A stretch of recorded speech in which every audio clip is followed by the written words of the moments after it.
Ok. Boa noite, Lafarne.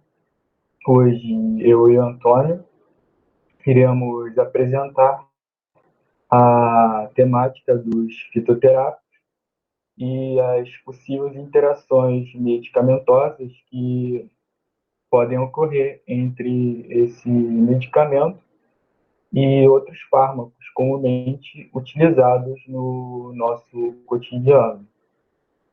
Nós dividimos a apresentação em uma introdução que visa relembrar alguns conceitos da farmacologia e darmos uma noção do que seriam as interações medicamentosas. E logo após, iremos conceituar brevemente sobre o que realmente são os fitoterápicos, além de fazermos um panorama de seu uso, para então podermos entrar no assunto da aula, que são as principais interações dos fitoterápicos com medicamentos.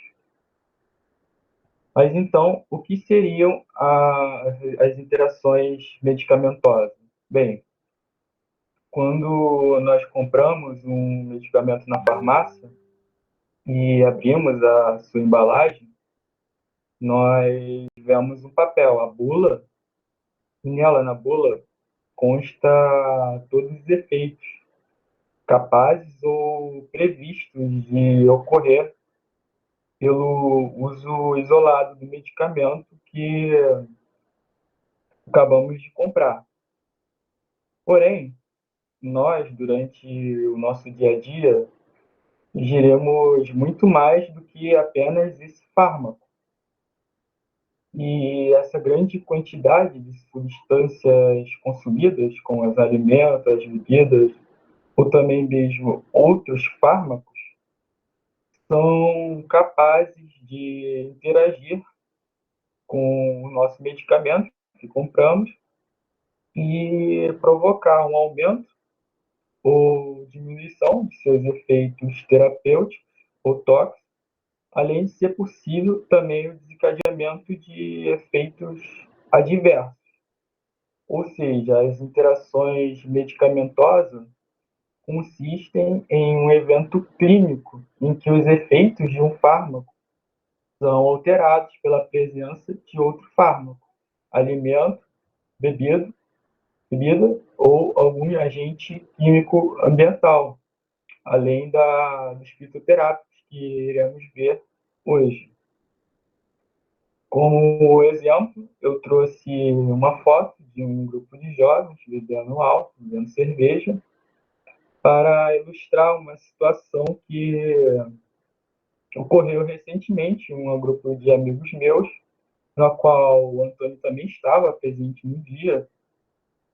E a situação foi o fato de um amigo nosso, o João, acho que alguns de vocês conhecem ele, o João da 145, ter se recusado a beber álcool, beber o chopp, por estar tomando antibiótico no momento.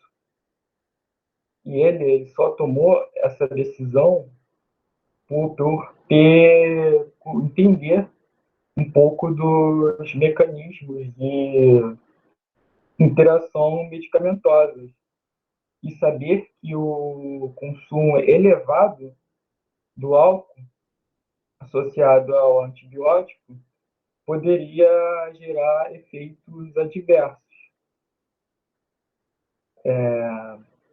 como náuseas, vômitos, além de prejudicar o seu sistema imune e a própria metabolização do antibiótico pelo fígado. Sim, qualquer outra pessoa mais desavisada sobre o assunto não iria respeitar esses limites de consumo e iria acabar tendo problemas posteriormente. Por isso, eu acho importante fazer uma revisão desses mecanismos antes de prosseguirmos. Mas o que seriam esses mecanismos? Primeiramente, antes de entrarmos em detalhe, eu considero importante separá-los, os mecanismos, em dois grupos para facilitar o nosso entendimento, sendo estes o grupo com os mecanismos de interação farmacocinéticos e o outro grupo com os mecanismos de interação farmacodinâmica. Bem, vale ressaltar também que há os mecanismos de interações farmacêuticas, que ocorrem antes da administração dos fármacos no organismo, quando se misturam dois ou mais deles numa mesma seringa ou recipiente. Mas esse último nós vamos deixar de fora para não prolongarmos muito a nossa apresentação. Mas o que seria essa farmacocinética e essa farmacodinâmica?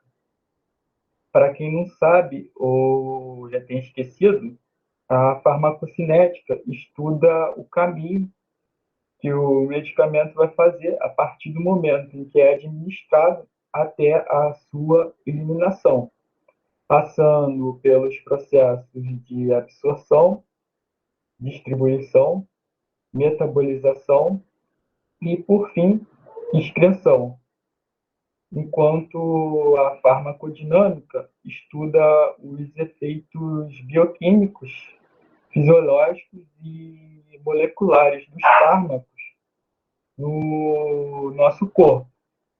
Simplificando, a farmacocinética, ela estuda o que o corpo faz com o fármaco, enquanto a farmacodinâmica estuda o que o fármaco faz com o corpo. Bem, as interações farmacocinéticas mais significativas ocorrem comumente durante o processo de absorção. Seria basicamente caracterizado pela passagem do fármaco do meio externo para a corrente sanguínea. Bem, como exemplo de uma possível interação nesta fase, poderíamos citar a mudança de pH do estômago, provocado por um antiácido, como o omeprazol, pois muitos fármacos, como alguns antibióticos, para serem absorvidos adequadamente, precisam estar em sua forma não ionizada, para facilitar a passagem pela membrana plasmática. E a elevação do pH gástrico, nesse caso, diminui a quantidade do fármaco na sua forma não ionizada e, consequentemente, reduz a absorção. A distribuição é caracterizada pela passagem dos fármacos do sangue para os órgãos. E durante a circulação dos fármacos pela corrente sanguínea, ele pode estar associado, conjugado, ligado às proteínas plasmáticas, a albumina, no caso dos fármacos ácidos, e a alfa-1 glicoproteína ácida nos casos das bases. Ou eles podem estar em sua forma livre. Uma possível interação medicamentosa que pode ocorrer nessa fase seria a competição pela ligação dessas proteínas, já que pequenas alterações na fração de medicamento ligada a elas podem aumentar a forma livre do fármaco. E relembrando um pouco, a forma livre é a forma ativa do fármaco no organismo. E alterações em suas concentrações podem fazer com que ele atinja um grau de atividade farmacológica muito maior do que normalmente ocorre. Continuando, o metabolismo seria a biotransformação do medicamento que ocorre no fígado, induzida por reações enzimáticas, podendo levar à ativação ou inativação do remédio, dependendo se é um profármaco ou não. As formas mais comuns de interações medicamentosas durante essa fase são a indução ou a inibição enzimática, podendo levar a um aumento do metabolismo, no caso da indução, ou ocasionar o acúmulo do fármaco, no caso da inibição, e, consequentemente, provocar toxicidade, tendo o álcool, como já comentado anteriormente, um exemplo notório de uma substância que pode atuar na inibição da atividade enzimática hepática. Por fim, para terminarmos a farmacocinética, a excreção consiste na eliminação do fármaco do meio interno do organismo para o meio externo, fora, ocorrendo normalmente pelos rins ou pelo trato gastrointestinal. Dessa forma, as interações medicamentosas mais comuns que podemos encontrar decorrem do aumento ou diminuição desse tempo de inscrição.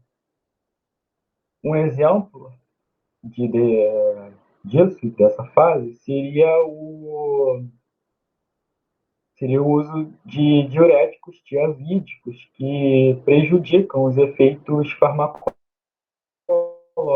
do lítio, que é amplamente utilizado no transtorno bipolar.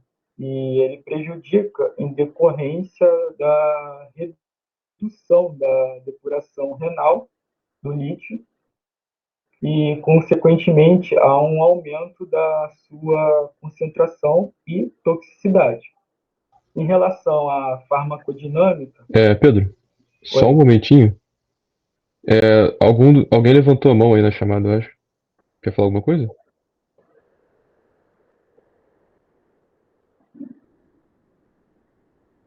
Alguém quer falar? Quer Eu- perguntar?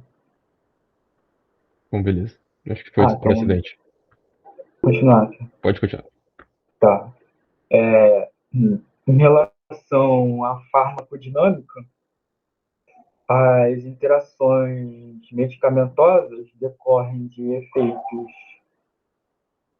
cinéticos ou antagônicos entre os fármacos no sítio de ligação dele, no sítio-alvo, no sítio de ligação dele com sua célula-alvo. O sinergismo é um tipo de resposta farmacológica obtida a partir da associação, da soma dos efeitos isolados de dois fármacos. E essa soma ela é maior do que quando é somado separadamente eles. Os mecanismos de sinergismo que podem ocorrer são os mecanismos aditivos, de adição, que agem, os que agem por diferentes modos, ou aqueles que atuam em diferentes receptores farmacológicos, na potencialização. Por outro lado, no antagonismo, a resposta farmacológica de um medicamento ela é suprimida ou reduzida na presença de outro, muitas vezes pela competição do mesmo sítio receptor. Bem, como vocês podem perceber, há uma gama imensa de interações medicamentosas possíveis, né? Mecanismos de interações medicamentosas possíveis, seja pela farmacocinética ou pela farmacodinâmica. Por isso, é muito importante termos uma atenção especial com fármacos com uma janela terapêutica mais estreita ou que necessitem de concentrações sanguíneas controladas. Mas então, o que seriam os fitoterápicos? Os fitoterápicos, eles são medicamentos obtidos pelo uso exclusivo de matérias-primas vegetais, ou seja, ativos extraídos de plantas ou partes específicas que contêm a atividade terapêutica. Eles representam cerca de um quarto dos medicamentos do mundo, cerca de um quarto dos medicamentos do mundo tem princípios ativos com essa origem.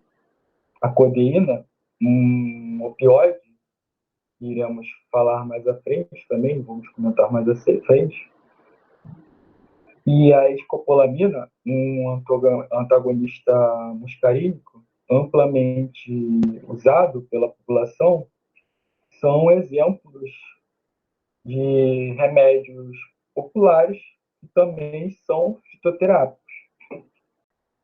Bem, a função dos fitoterápicos ela pode ser profilática, paliativa ou, ou usada com propósitos diagnósticos. Mas para um produto ser considerado um fitoterápico, ele tem que apresentar eficácia comprovada e passar por estudos de toxicidade, além de precisar alcançar um padrão de qualidade que garanta o teor necessário de princípio ativo. No Brasil, o seu uso e também das plantas medicinais foram regulamentadas em 2006 pela PNF, a Política Nacional de Plantas Medicinais e Fitoterápicas, que inseriu as plantas medicinais, os fitoterápicos, além dos serviços relacionados à fitoterapia dentro do SUS, no SUS. E o controle desses medicamentos que estão se popularizando bastante no Brasil é feito pela Anvisa, por meio de um formulário, o formulário de fitoterápicos da farmacopeia brasileira, na qual estão obrigatoriamente descritos o modo de preparo das fórmulas, a sua indicação, como nós temos, como um modo de usar, e também as principais advertências relacionadas, evitando, assim, a partir da fiscalização, a contaminação por micro-organismos e substâncias estranhas, além de padronizar a quantidade e a forma correta de uso. E vale aqui nós fazermos uma distinção da crença popular de que os fitoterápicos são as plantas medicinais em si, já que, como nós vimos, usamos apenas uma parte da planta para fazermos os fitoterápicos, além de ser necessário seguir muitos procedimentos para ter a sua qualidade validada. Um exemplo de planta medicinal bastante popular é o café, que é utilizado como estimulante cardiocirculatório, usado na hipotensão arterial, diurético, entre outros usos. E é, como todo mundo acho que tem uma noção, é um dos produtos mais consumidos do mundo, ou seja, um dos produtos mais consumidos do mundo é uma planta medicinal, é considerada uma planta medicinal. Continuando, os fitoterápicos, eles podem ser manipulados em farmácias de manipulação ou vendidos de forma industrializada, sendo de fácil acesso pela população que os utiliza para diversas finalidades, como na busca pelo emagrecimento, no combate a doenças de origem psicossomáticas, como a insônia, a depressão, a ansiedade, doenças também, doenças gastrointestinais, entre outros. E eles não são muito utilizados no tratamento de processos infecciosos, na hipertensão, para a hipertensão, ou insuficiência cardíaca. Os fitoterápicos podem agir junto com os remédios convencionais ou ser a única medicação do tratamento, dependendo de cada paciente e da gradação da patologia, sendo casos mais graves ou menos graves, sendo considerado um método complementar de tratamento, que é utilizado geralmente para distúrbios leves. Tem como os principais usuários os adultos e idosos com doenças crônicas, e muitos acreditam que esses medicamentos são isentos de efeito adverso. Porém, eles, na verdade, influenciam no metabolismo de muitos outros fármacos, causando efeitos sinérgicos ou antagônicos que podem levar dano ao paciente. Por isso, é de extrema importância o reconhecimento dessas interações medicamentosas por parte de nós, né, futuros médicos, futuros profissionais de saúde, com a finalidade de evitar problemas futuros e também de obter maiores informações para a conscientização do uso racional dos fitoterápicos. Agora eu vou passar a palavra para o Antônio, que vai entrar em detalhe dessas interações medicamentosas com os fitoterápicos. Bom, boa noite, gente. Como o Pedro falou, eu sou o Antônio. A gente vai começar agora a falar das interações medicamentosas propriamente ditas. A gente separou algumas que a gente achou mais relevantes, que têm um significado clínico importante também. E a gente vai começar, pode passar o slide, com as interações com hipnóticos e ansiolíticos. Mas antes da gente começar, é importante falar que muito desses fitoterápicos, a base científica deles, né, a base em trabalhos, essas coisas, ela é mais. Ela às vezes tem muito mais uma base teórica forte do que uma base prática. Relatos clínicos, né, de um funcionamento prático forte. E muitas vezes não se entende muito bem como o efeito do fitoterápico se dá. Alguns fitoterápicos você vai ver que a gente não vai ter como. A gente realmente não sabe qual é a parte do fitoterápico, ou como a substância que é contida no fitoterápico realmente funciona para gerar o efeito terapêutico, né? Pode passar. Então a gente vai começar então pela camomila. Eu acho interessante começar por aqui porque é um dos fitoterápicos mais famosos, eu diria, né? Ele é muito usado no. A infusão da camomila é muito utilizada, né? Que é a planta medicinal, muito utilizada na forma de chá. Mas a gente tem o comprimido fitoterápico também, que é a forma que a gente vai apresentar agora. Tem várias indicações para o uso da camomila, como anti-inflamatório, pode ser usado também como antiespasmódico, mas o principal dela é o controle da insônia e da ansiedade.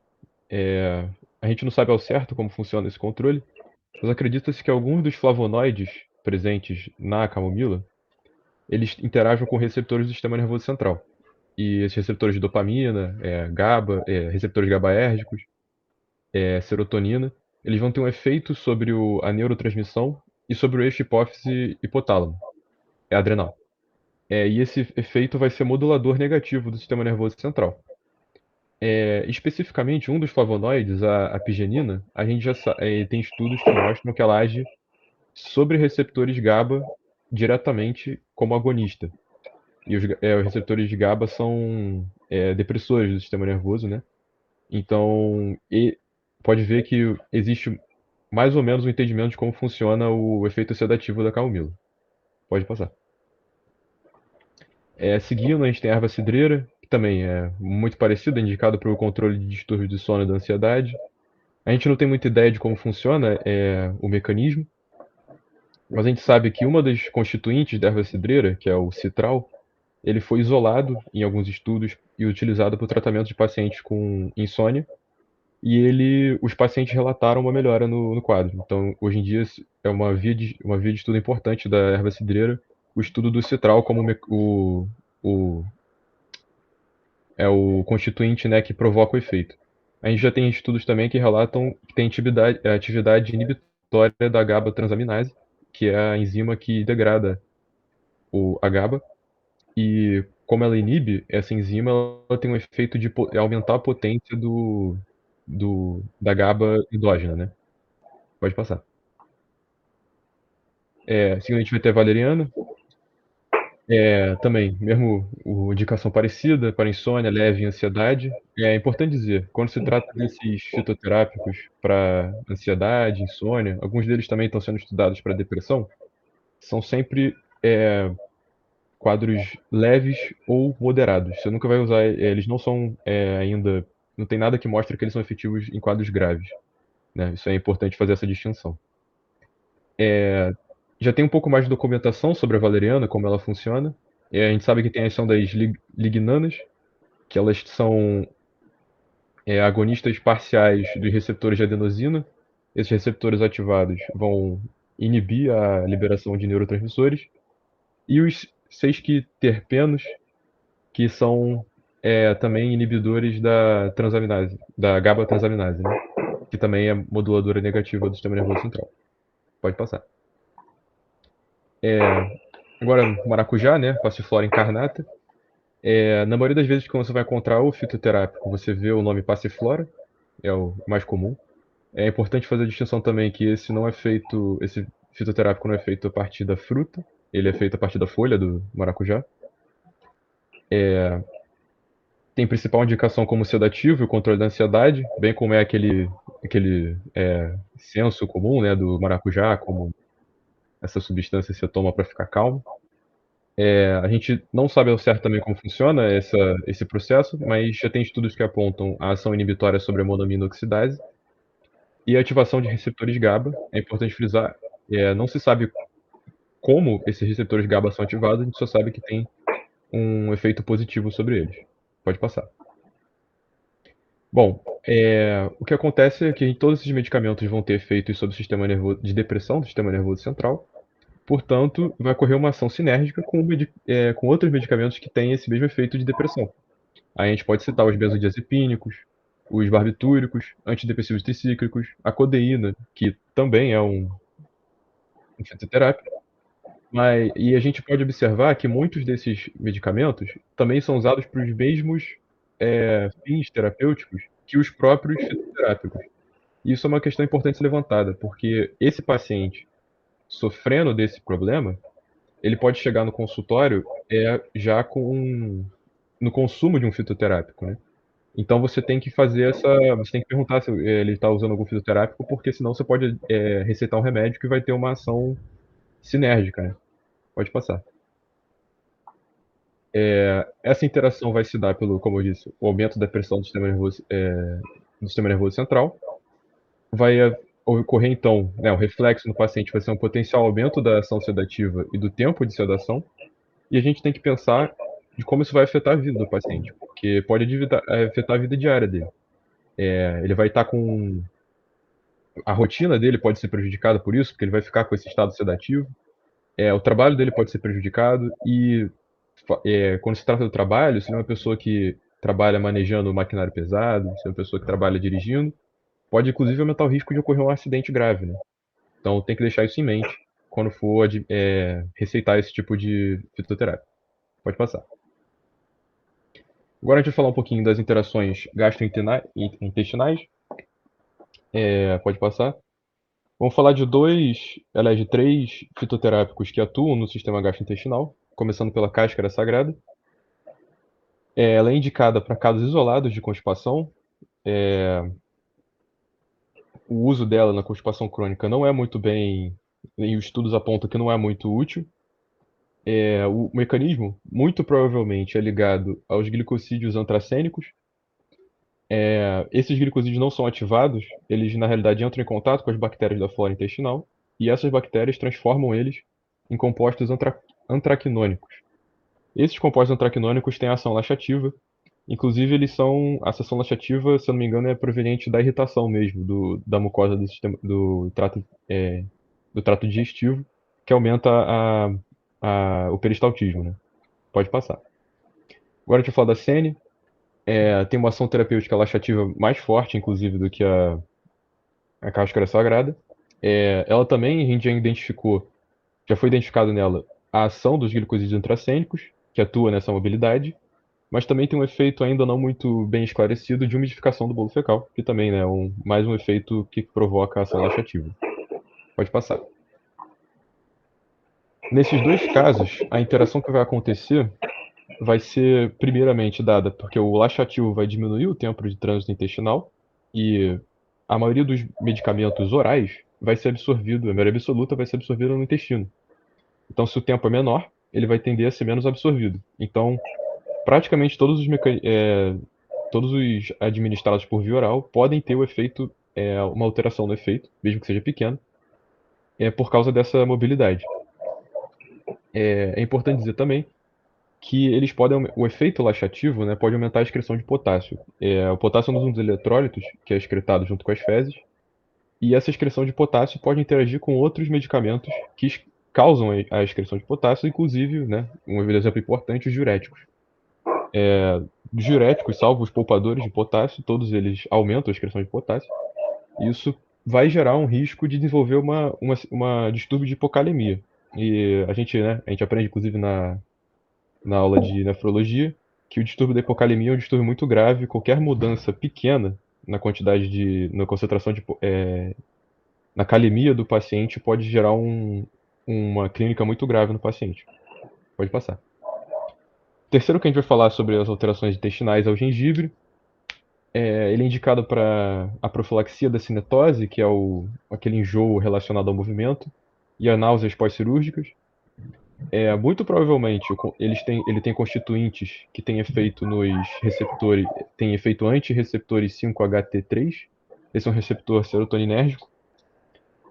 Tem aí alguns dos constituintes que fazem essa ação, paradol, zingibereno, o gingerol. Eles inibem o reflexo da êmesis de forma periférica, né? Eles não atuam no sistema nervoso central. E um efeito adverso que acontece na utilização do gengibre é justamente aumenta a acidez estomacal. Pode passar.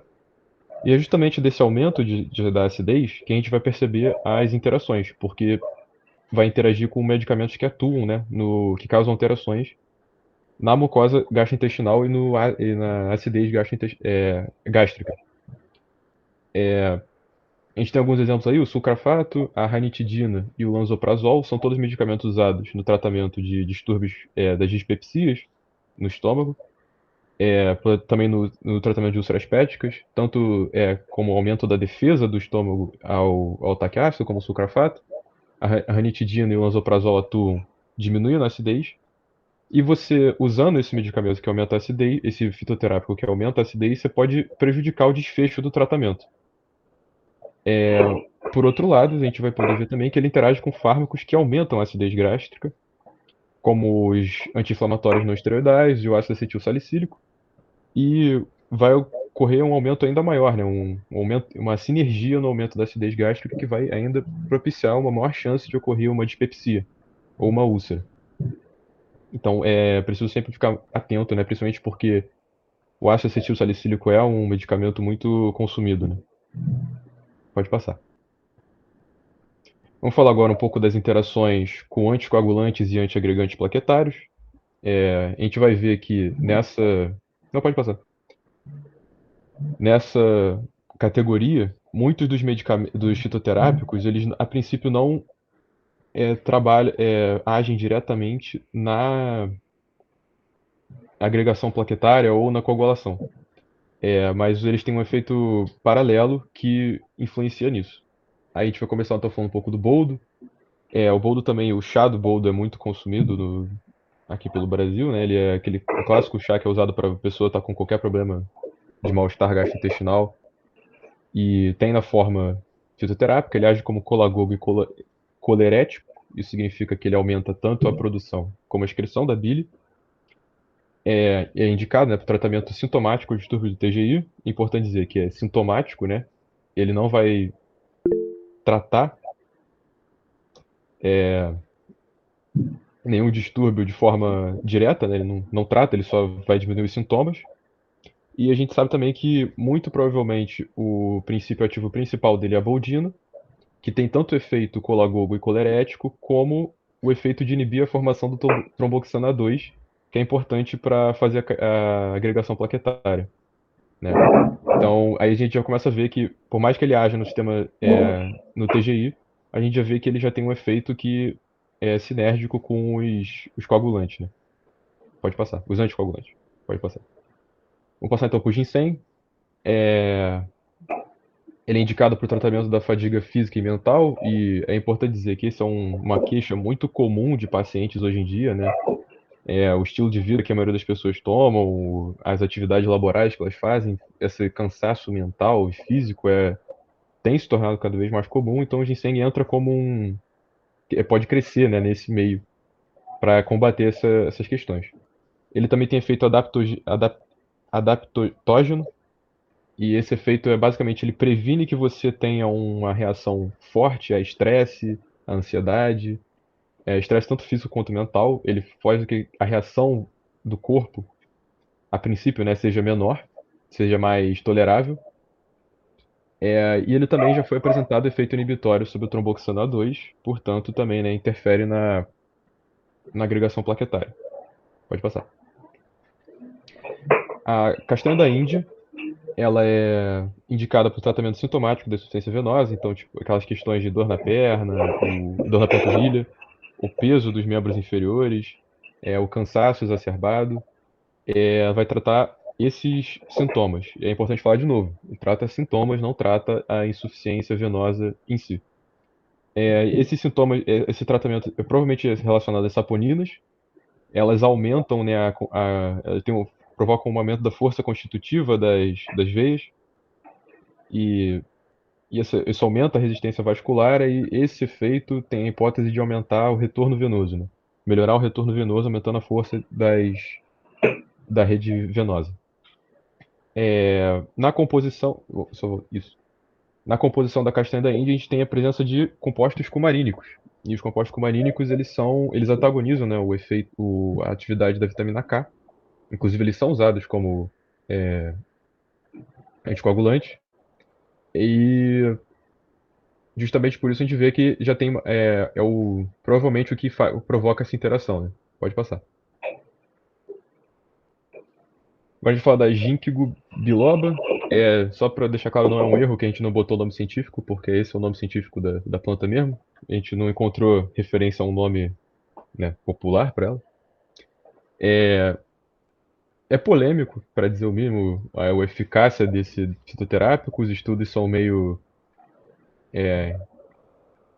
não são muito assertivos na hora de falar sobre o efeito, mas a princípio seria uma potenização da vascularização cerebral que trataria sintomas como tontura, vertigem, zumbidos eventuais que seriam causados por uma má circulação sanguínea cerebral. A gente tem como alguns dos princípios ativos relacionados flavonoides, sesquiterpenos e diterpenos. Falar um pouco somente sobre. É importante dizer, sendo ele um vascularizante, a gente tem que imaginar que é um vascularizante, ele aumenta a vasculatura periférica. E isso a gente já pode perceber que, né, só nisso a gente pode pensar em vários efeitos adversos que podem acontecer de interações medicamentosas com vários medicamentos relacionados à pressão, esse tipo de coisa.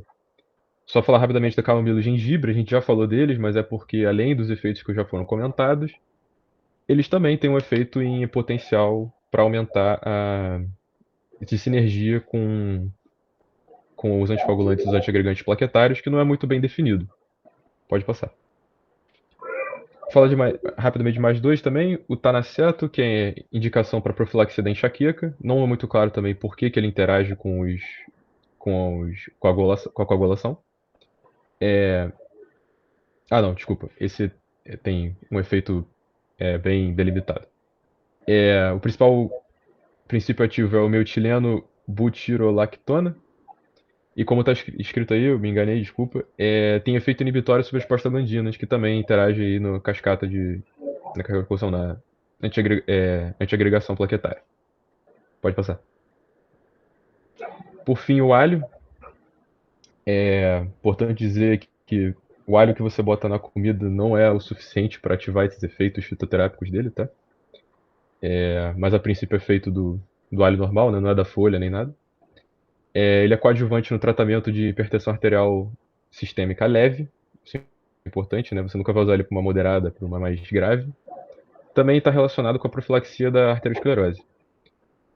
O princípio ativo dele, a gente não sabe como ele funciona ao certo. E a gente também não sabe como age na agregação plaquetária ou na coagulação. Mas é a alicina, né? E a gente já tem estudos que isolaram a alicina e já viram os efeitos terapêuticos só com a alicina usada de forma isolada. Então, muito provavelmente vem desse constituinte do alho. Pode passar.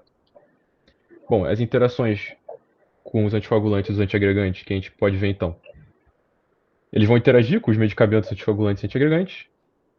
Varfarina e heparina, clopidogrel, os anti-inflamatórios não esteroidais, todos eles vão ter uma ação sinérgica em aumentar a anticoagulação da pessoa. Então o risco é de hemorragias, né? Você aumenta o risco. Toda pessoa que está anticoagulada vai ter um risco de hemorragia. Mas isso é previsto, inclusive, na função terapêutica do remédio. Mas você vai estar aumentando o risco de hemorragia. E se elas ocorrerem, elas provavelmente vão ser piores também. Por causa dessa interação. Tem alguns destaques que são importantes. Os fitoterápicos usados nas doenças. Alguns dos fitoterápicos são usados em doenças que são tratadas também com anticoagulantes. Podem vir a ser tratadas também com anticoagulantes. A gente vê a castanha da Índia, que é usada para a insuficiência venosa, e o alho, que é usado como profilaxia da arteriosclerose, né? A pessoa que tem essas doenças pode vir a precisar de um tratamento com anticoagulantes, portanto, nesses casos a pessoa pode já vir com o fitoterápico sem saber que pode ter uma interação, né? Então é importante essa investigação na hora de receitar o remédio. Novamente, existe também, voltamos a ginkgo biloba, para falar do AVC hemorrágico, porque como é um aumento da vascularização encefálica, que propõe-se, né, como efeito terapêutico dela, se a pessoa tiver um AVC hemorrágico, esse AVC vai ser piorado e existem alguns estudos que a princípio indicam uma associação, né, entre AVCs hemorrágicos mais graves com esse fitoterápico. Pode passar. Agora a gente vai falar a interação com as vias de metabolização. Como vocês podem ver pela foto aí, né, as vias de metabolização do corpo humano são praticamente todas relacionadas ao fígado. É muito raro ter alguma que é fora, né? E essas vias de metabolização do fígado são praticamente também operadas pelos citocromos P450. São um grupo gigante de enzimas que atuam na metabolização de várias substâncias. São várias vias de metabolização. Eles se dividem em vários tipos, né? Que são os definidos pelos CYP, né? E a gente vai ver que qualquer fármaco fitoterápico que haja essas vias pode ter um efeito muito grande em vários medicamentos, inclusive, porque muitas dessas vias metabolizam mais de um medicamento. Pode passar. A gente vai falar só de um fitoterápico porque ele tem muitas interações. Então a gente vai falar da erva de São João. É indicado para o controle da depressão. Essa erva é indicada para o controle da depressão não endógena ou reativa, né? Esse é um tipo de depressão que está mais relacionado a casos de depressão leve e ela é relacionada a algum trauma vivido, algum evento que causa, que dispara, né, esse quadro de depressão. No caso das depressões moderadas para grave, você não tem um bom efeito terapêutico baseado nessa erva de São João. E como a gente tem, né, cada vez mais o uso de... Os casos de depressão têm aumentado e o uso de medicamentos para depressão também tem aumentado, só que a maioria deles acaba tendo alguns efeitos adversos meio ruins para a pessoa, acaba que um fitoterápico, né, como esse poderia ser uma alternativa uma alternativa importante, né? A gente tem alguns estudos que comprovam que tem mais de 10 compostos ativos identificados, que a gente saiba, né? Os principais compostos ativos que têm esse efeito do controle da depressão são as antraquinonas, as naftodiantronas e o fluoroglucinol. E mesmo essas substâncias ativas, quanto as outras que a gente já sabe, eles vão ter influência, algum tipo de influência nas vias do P450. Aí, pode passar. Interfere na metabolização de diversas enzimas hepáticas do citocromo P450. Essa metabolização, aqui nem o Pedro tinha falado, pode ser modular positivamente, ou seja, aumentar a metabolização, ou negativamente, diminuir a metabolização do medicamento. E assim você vai correr uma modulação da biotransformação hepática de várias substâncias. Pode passar. Aqui são algumas substâncias que são estudadas hoje em dia, sobre como que podem vir a ser afetadas pela utilização da erva desse fitoterápico. Não se sabe se existe realmente uma correlação direta com essa metabolização, mas pelos estudos, a princípio, pode ocorrer. Mas é aquilo que eu falei, faltam ainda muitos estudos práticos, né? Muitos estudos com relatos clínicos que expliquem isso. Pode passar. A gente separou alguns casos em que os efeitos dessa modulação são mais relatados e são mais visíveis, né? E que acabam sendo os principais. Vai começar pela tiramina. Ela é uma substância presente em alguns alimentos específicos. A gente tem queijos envelhecidos, vinho, se não me engano eu li que fígado de galinha também tem tiramina. E essa é uma substância que geralmente é facilmente metabolizada pelo corpo, só que havendo a interação com o fitoterápico pode acontecer uma modulação negativa da metabolização, então ela cresce, né, a concentração plasmática, o efeito dessa substância, e ela está associada a quadros de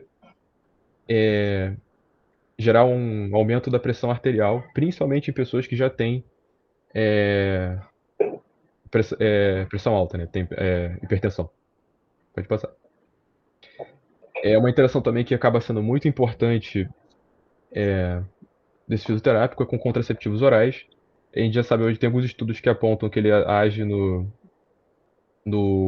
P450 específico, o CYP3A4, e ele interfere na metabolização do etinil estradiol, e essa interferência é positiva. Ele aumenta a metabolização, portanto ele diminui a concentração do fármaco e assim ele vai diminuir o efeito dele.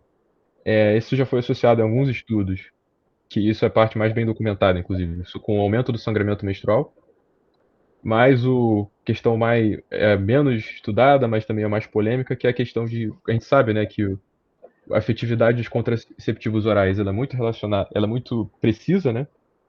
Então, o aumento da metabolização poderia gerar, inclusive, uma gravidez indesejada, mesmo com o uso dos contraceptivos orais. Já tem também alguns casos relatados em literatura sobre isso.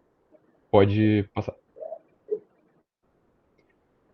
A ciclosporina e o Nadivir, eles são dois medicamentos usados. O ciclosporina é um medicamento usado para impedir a rejeição a transplante. Ele reduz a depressor imune. E o Indinavir, ele é usado no tratamento da AIDS. Ele é antirretroviral, né? E eles sofrem uma regulação positiva da metabolização desses dois fármacos. E isso diminui a concentração plasmática, né, a concentração do fármaco no corpo, e isso pode tirar eles da dose terapêutica. Isso é muito ruim, porque isso pode vir a causar, com o tempo, uma reação, um quadro clínico muito grave para o paciente, né? Pode passar. Essa interação é um pouco interessante, porque o omeprazol, piroxicam e o sulfonamida, eles não são fármacos que estão aparentemente ligados, né? Mas todos eles aparentemente sofrem uma alteração de metabolismo, porque todos eles têm como um dos efeitos adversos o aumento da fotossensibilidade. E quando eles são usados, alguns estudos mostram que quando eles são usados junto com o fitoterápico, ele pode aumentar essa fotossensibilidade, que indica que parece que eles estão entrando numa dose já maior do que devia. Portanto, parece ter uma associação da modulação positiva do metabolismo desses fármacos. Pode passar. Então a gente vai chegando agora para finalizar a conclusão. Esses foram os fitoterápicos que a gente conseguiu trazer para vocês. É importante a gente ressaltar os riscos relacionados ao senso comum sobre os fitoterápicos, porque é aquilo que a gente ouve. Alguém postou, inclusive, aí no chat, que falou que já viu tudo isso vendendo no mundo verde. Sim, as pessoas elas realmente têm uma facilidade muito grande de comprar essas substâncias. Elas acham que é popular esse senso de que elas não fazem mal porque elas são naturais, né? Por mais que a maioria dos medicamentos são tirados de fontes naturais. E a gente pode ver que não existe isso de que não tem efeitos colaterais. Elas têm muitos efeitos colaterais importantes, inclusive, que podem ser clinicamente assim, graves para o paciente. Esse risco é ampliado, inclusive, quando a gente pensa, como o Pedro falou, da faixa etária, porque os maiores consumidores de fitoterápicos são os idosos. E a gente pensa que o idoso, a gente vai pensar no idoso, a gente tem que pensar também que não só ele vai ter a saúde mais frágil, mas ele geralmente pode acabar sendo uma população é, polimedicada, né? Então, ele faz uso da polifarmácia. Então, nesse sentido, a chance dele usar alguma coisa que possa ter uma interferência com algum medicamento que ele usa é muito alta. Sempre que tomar muito cuidado quando a gente vai fazer essa medicação do idoso que usa vários medicamentos, para ver se ele realmente está seguindo uma. Ele está seguindo uma. Ele está usando algum fitoterápico que interfira com isso, né? A gente tem que falar também sobre o uso seguro dos fitoterápicos, porque o objetivo desse trabalho não foi, tipo, falar que os fitoterápicos são ruins, porque eles são uma ferramenta terapêutica também. Inclusive, a gente observou, né, que tem estudos que mostram como eles podem funcionar positivamente o paciente, mas aquilo, você não pode tratar eles com desconhecimento. Então, assim, o médico, quando vai fazendo uma consulta, tem que questionar sobre o uso de algum fitoterápico, porque muitas vezes o paciente vai chegar na consulta e você pergunta se ele usa algum medicamento, e ele vai falar que não, mas ele pode estar usando fitoterápico, porque ele acha que aquilo ali não faz diferença, né?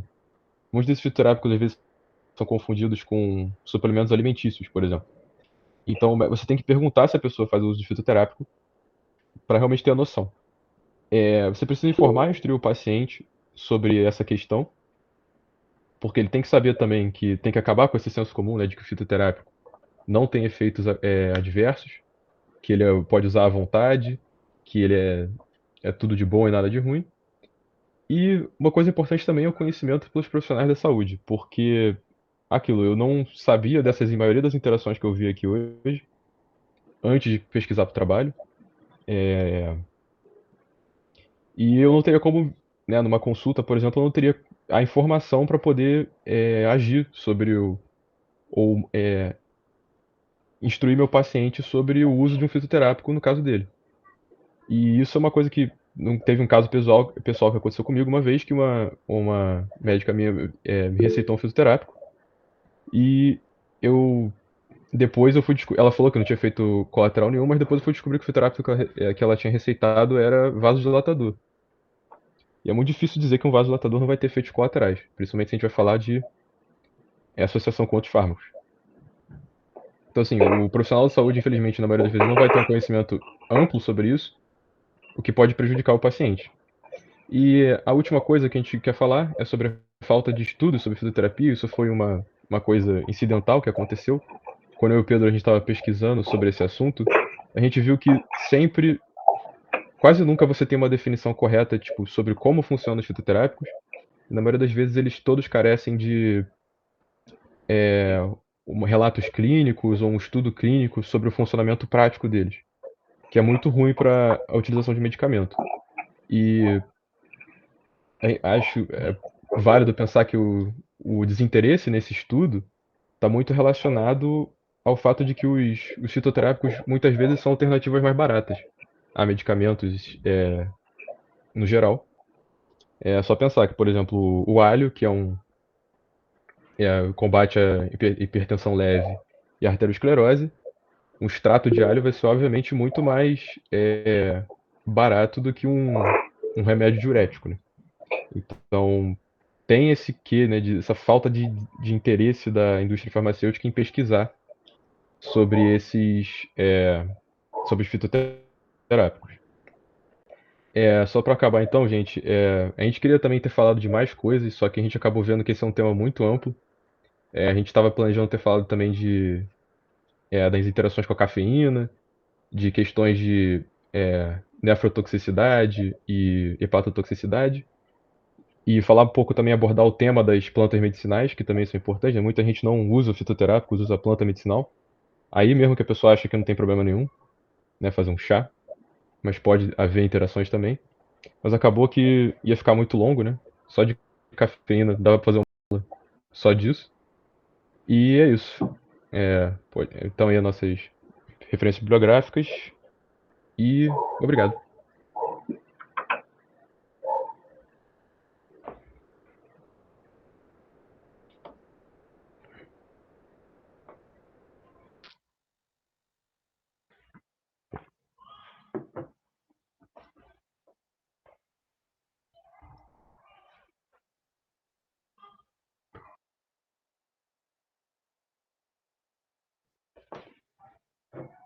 Muito obrigada, galera. Foi excelente. Muito obrigada mesmo.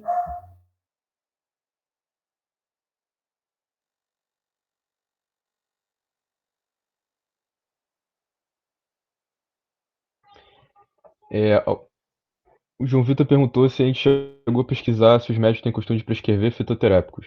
A gente não pesquisou muito sobre isso, mas assim, acho que de experiência a gente pode falar que isso não é muito comum, né? Eu creio que não receite muito fitoterápico. É algo Até bem porque comum. a gente na faculdade mesmo não viu nenhuma matéria sobre isso. Eu nunca. No máximo foi que a gente viu, teve uma aula de fitoterápico em homeopatia, né? Aí já não lembro muito de homeopatia. Mas aí é aquilo, acho que na prática, assim, da gente mesmo lidando com isso, a gente nunca vê, né? Realmente, xarope pra tosse, tem muitos expectorantes que são fitoterápicos. Isso é verdade.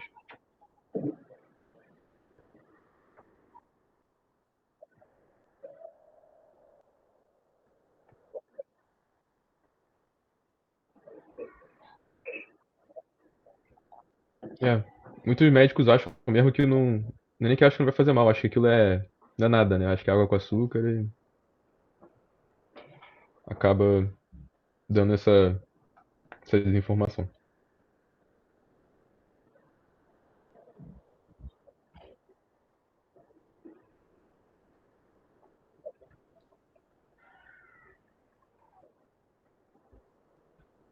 Valeu. Valeu, hein?